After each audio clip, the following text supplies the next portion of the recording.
ମାଲକାନଗିରି ଜିଲ୍ଲା ମାଥିଲି ବ୍ଲକ ହିନ୍ଦୁ ସମାଜ ଦ୍ୱାରା ବାଂଲାଦେଶୀ ହିନ୍ଦୁଙ୍କୁ ନିର୍ଯାତନା ବନ୍ଦ କରିବାକୁ ଶୋଭାଯାତ୍ରା। ମାଲକାନଗିରି ଜିଲ୍ଲାରେ ଗତକାଲି ବାଂଲାଦେଶୀ ମୁସଲିମ ଅନୁପ୍ରବେଶକାରୀଙ୍କୁ ଚିହ୍ନଟ କରି ମାଲକାନଗିରି ଜିଲ୍ଲାରୁ ତଡ଼ାଯିବା ପାଇଁ 12 ଘଣ୍ଟିଆ ଜିଲ୍ଲା ବନ୍ଦ ଡାକରା ଦିଆଯାଇଥିଲା।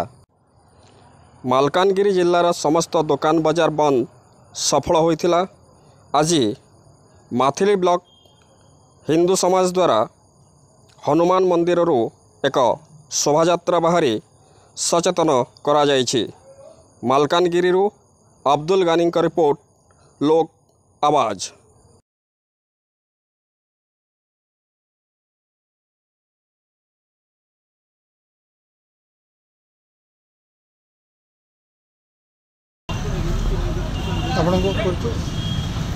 कुणाल मिश्र जड़े हिंदुस्तानी।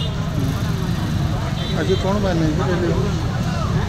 बांग्लादेश रे हिंदू मान ऊपर जो अत्याचार हो निर्यातना दिया होची से सब विषय लोक सचेतन करने आमर समाज रे गोटे एकता सृष्टि करने आज आमर रैली जहाँद्वारा आम सरकार को माने आम दाबी जनाऊँ बांग्लादेश अनुप्रवेशकारी मान बाहर करूँ जो मैंने जो व्यवसाय करने बाहन अच्छे से आधार कार्ड चेक करा जाऊ और जो मैंने हिंदू से रुहतु और जो मैंने बांग्लादेश अनुप्रवेशकारी आसने बाहर जातु नचेत बांग्लादेश भाया आम एरिया मध्य आगामी दिन में एमती विभ्राट हबार आशंका अच्छी।